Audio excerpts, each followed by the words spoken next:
seputih susu.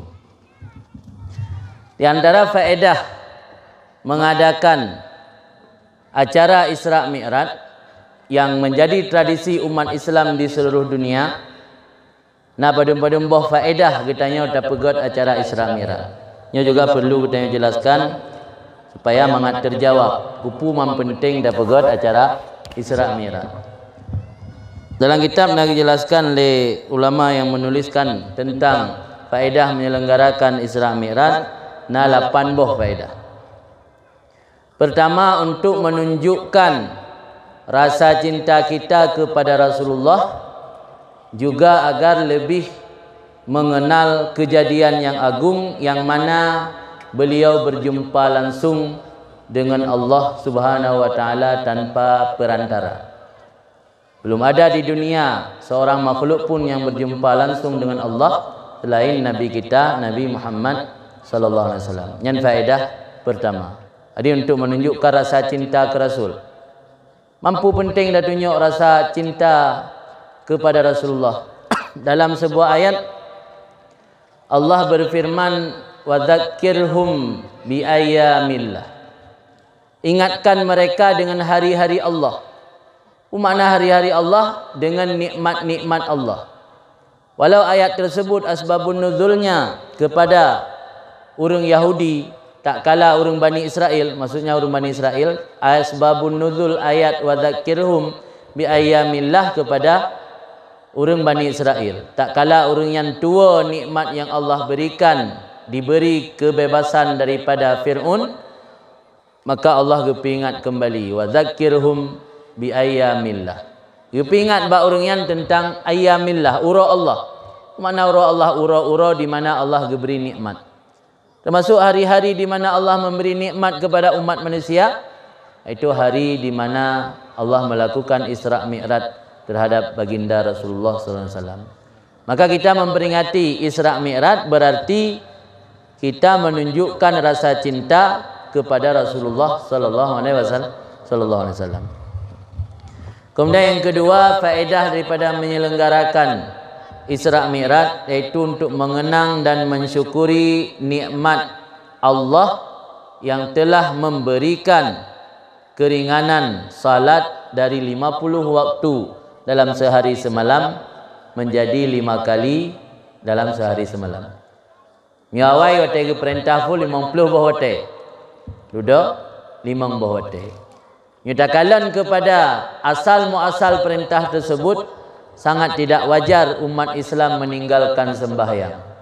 Yang mana Allah seharusnya dituntut tanya 50 buah wate tiura malam, tapi keperingan oleh Allah menjadi 5 buah wate, tapi mentang tak sia-siakan hantar tim pubut sesuai dengan yang Allah tentukan itu setiap mukallaf daripada orang yang beriman.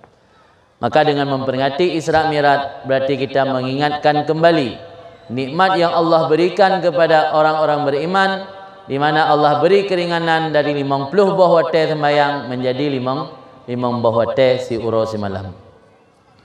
Kemudian yang ketiga, faedah daripada menyelenggarakan Isra Mi'raj untuk mengenang kebaikan Nabi Musa yang sangat berjasa terhadap umat Islam. Karena Rasulullah berani mengajukan permohonan meringankan salat dari 50 buah wate menjadi 5 buah wate atas dasar saran daripada Nabi Musa alaihissalam. Maka umat Islam wajib mengingat jasa-jasa Nabi Musa. Karena berkat Nabi Musa kehutanya umat Islamnya terumpak keringanan dari perintah Allah sembahyang, yang mana lihdumno kage perintah tapi mentang sit le orang Islam yang hana melaksanakan sembahyang fardu. Faedah yang keempat daripada menyelenggarakan peringatan Isra Mi'raj yaitu terbentuknya majlis zikir. Dengan tapegat peringatan Isra Mi'raj lagi malamnya karena majlis zikir. Karena orang yang berzikir walau hanya malamnya. Tapi mudah-mudahan kan hanya malamnya mentang. Bahkan penting majlis zikir. Majalisul zikri syifaul qulub, kata sebahagian ulama tabi'in. Majlis zikir itu pelipur lara, pelipur hati, obat hati. Urang ada susah barang kabantat ketika berzikir dengan keikhlasan dan penuh hati, insya-Allah akan datang rasa tumak ninah, rasa ketenangan, tentram karena akibat daripada zikir. Dan pahala zikir Allah berikan luar biasa. Malah nasabuh hadis ahli Nabi, zakirullah fil ghafilin kal muqatil bainal farrin. Orang yang ingat Allah dikala orang lain tengah dalam keadaan lalu, yang sama pahala lagi orang muperang bak jalan Allah ketika orang lain tengah kucar-kacir melarikan diri. Kal muqatil bainal farrin. Al farrin, orang yang plung daripada sah peperangan. Mana kita ketahui bersama, melarikan diri daripada sah peperangan adalah salah satu daripada dosa besar. Jadi Allah gebi kedudukan orang yang berzikir di saat orang lain tengah lalu, maka sama lagi orang muperang bak jalan Allah.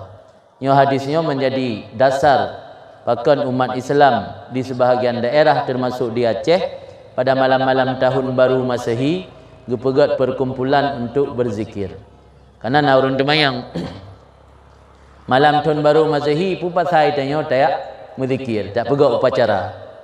Nya kan enggak tayak pusabi-sabiro ngawaknya. Pusabiro rat pusaho-saho urang. Tapi yai pusaho urang lewaknya ngan tanya pusaho urang berbeda tujuan. Jadi dalil jihjid tak pegat acara wate uro raya kafe. Raya kafe ke wate malam Natal, malam tahun baru, tanya dah pegat acara di kampung-kampung.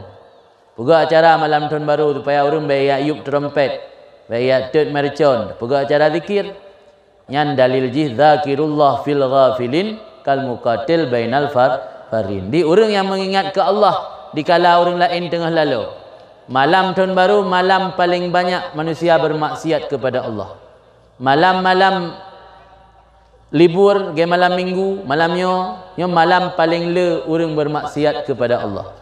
Saat orang lain tengah lalu, saat orang lain dianggapnya malam panjang, tabak singa hana jak sikula, hana tamang kanto, jer rak-rak bunga, agak ikut malam panjang. Malam tentu sih. Mana malam panjang nak payah berdoa hawai. Dengan malam lain payah berdoa hawai karena jak ikula teuro. Nak jak ikula, nak yang tamang kanto, yang malam minggu tabak singa pre, ibu tu nan malam panjang, tabak dia berdoa ihtilal. Jadi saat orang lain tengah lalu, dia dah pegak kegiatan zikir. Lagi masyarakat payah gabuh malamnya. Dengar orang lain tengah lalu kerana menjalankan malam minggu yang senang-senang. Tubiuk kurku, walau le tubiuk nama hojak, mewet riwang lipat set. Lalu habis menyuk tabau tangki Honda, nama tujuan. Pokoknya saya kat tubiuk le, ambek ni rumah. Sebab malam panjang. Saat orang lain lalu, dia tak ingat ke Allah. Berzikir kepada Allah. Nya ke yang keberali Nabi, orang berzikir ke Allah. Saat orang lain tengah lalu, gebi pahala sama lagi orang muperang saat orang lain dipelung. Dan ia tetap bersikukuh dalam medan perang saat orang lain melarikan diri kucar-kacir. Nya kedumno pahala tanya berzikir pada malam-malamnya lagi. Golom tentai tarumpak pahala yang rayunya menyo tak berzikir bak malam-malam lain. So katakanlah kaji ke tradisi di Aceh menyo malam Jumaat rata-rata orang nak baca Yasin ngampung-ngampung. Yang tawirid saat orang lain pi tengah ge berzikir dan ge wirid, han sama rayuk pahala ngendanya tawirid dan tamzikir saat orang lain tengah lalawati. Kemudian pakan penting tapegat majlis zikir. Karena majlis zikirnya salah satu majlis yang di mana para malaikat gesinggah. Sehingga dalam sebuah riwayat nabi sebut idza marartum biriyadil jannah farta'u. Apabila kamu melewati kebun surga, farta'u, maka duduklah. Farta'u yang makna rai merumputlah. Makna merumput di giuduk inan hangga biwe. Ra'yun kan gembala. Ini makna farta'u giuduk. Giuduk ba majlis, ba riyadul jannah kebun surga.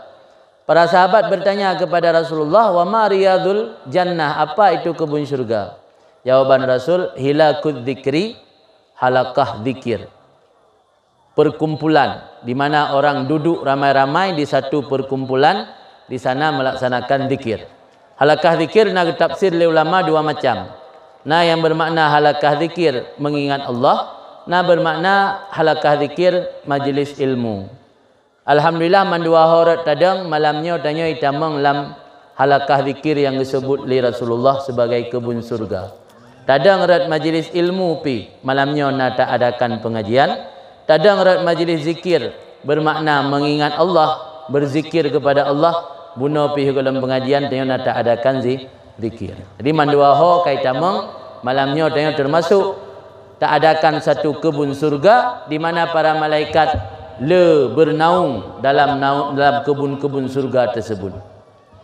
Dalam riwayat yang lain disebutkan bahawa malaikat tak kala gekalan orang yang tengah menuntut ilmu.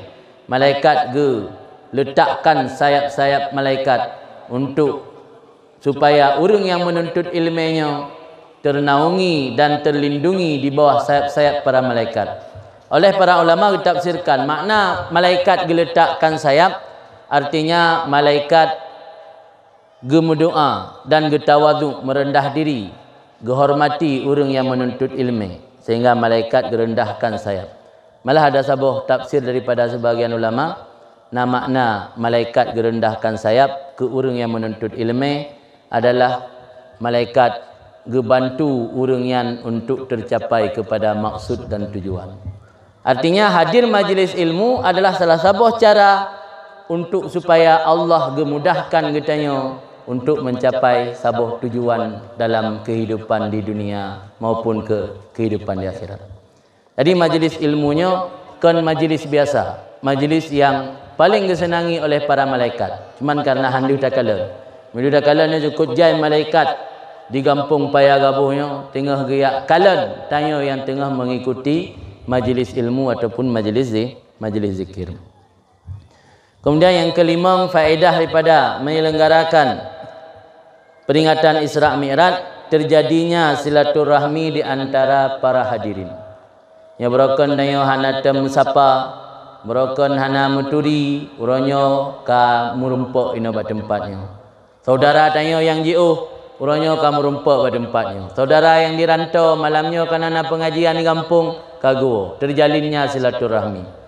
Bahkan perlu silaturahmi. Karena silaturahmi adalah penyebab mudah rezeki dan penyebab panjang umur. Barangkali dicinta ni pegahli Nabi bahwa Allah permudah rezeki dan Allah panjangkan umur, falyasil rahmahu. Maka hendak menyambung akan tali kasihnya atau menyambung silaturahimnya. Jadi menyambung silaturahim penyebab mudah rezeki dan penyebab Allah beri panjang umur. Maka dengan kegiatan yang lagi rupa, faedah yang kelima yaitu terjalinnya silaturahmi di antara para hadirin dan hadirat. Kemudian yang keenam, faedah memperingati Isra Mi'raj yaitu mendapatkan pahala bersedekah tak kala seseorang menyiapkan segala sesuatu berkaitan dengan acara Isra Mi'raj. Mulai dari urang yang sedekah makanan, sedekah minuman, dan juga sedekah fasilitas-fasilitas yang lain, termasuk menyediakan tenda, termasuk menyediakan pukeng karpet ataupun tika di mandumian itamang lam sedekah. Jadi mendapat pahala sedekah yang juga merupakan fadilah dan keutamaan daripada menyelenggarakan Isra Mi'raj. Selanjutnya mengikuti jejak salafus saleh. Salafus saleh urang awai. Generasi awal yang saleh-saleh orang yang gepegat peringatan Isra Mi'raj. Mampu penting mandai ikut orang jamun. Tanya ka nanggro ka maju nak putai ikut orang awal. Ikut orang awal yang salah sabuh keberkahan dan untuk mendapat kebaikan. Sayyidina Abu Bakar nane pegah bak sabuh haba beliau, la yasluhu akhiru hadhil ummah illa bima saluhat awailuha. Tidak akan jadi baik generasi akhir dari ini umat kecuali dengan apa yang menjadi baik generasi awalnya. Artinya orang jamun jeroh, orang jamun sejahtera udip, orang jamun makmur udip, orang jamun mudah rezeki, pakon karena kepertimang agama. Berarti tanya, menyertai ikut jejak-jejak indatu tanya, jejak-jejak orang awal. ada nama yang hana bertentangan dengan syariat, insya-Allah juga akan mendapat kemakmuran, mendapat kebahagiaan. Yang uronyo le takalan generasi-generasi tanyo hai tempu buat le pu yang menjadi warisan daripada indatu atau warisan leluhur kita. Jadi dengan dapegat Isra Mi'rajnya sama dengan tanyo kata ikuti jejak urung-urung awal yang merupakan salafus saleh, urung-urung awal yang saleh yang taat dalam beragama. Kemudian yang ke-8, faedah daripada memperingati Isra Mi'raj yaitu untuk mendengar ceramah dan memperluas ilmu. Jadi dengan peringati Isra Mi'raj, minimal kau jelaskan le so yang menjadi penceramah tentang pu Isra Mi'rajnya, watra hikmat di balik Isra Mi'raj, dan pu mentang ilmu yang disampaikan akan menjadi bahan tambahan ilmu kepada kitanya ataupun pengetahuan dan wawasan bagi kitanya yang menghadiri acara peringatan Isra Mi'raj.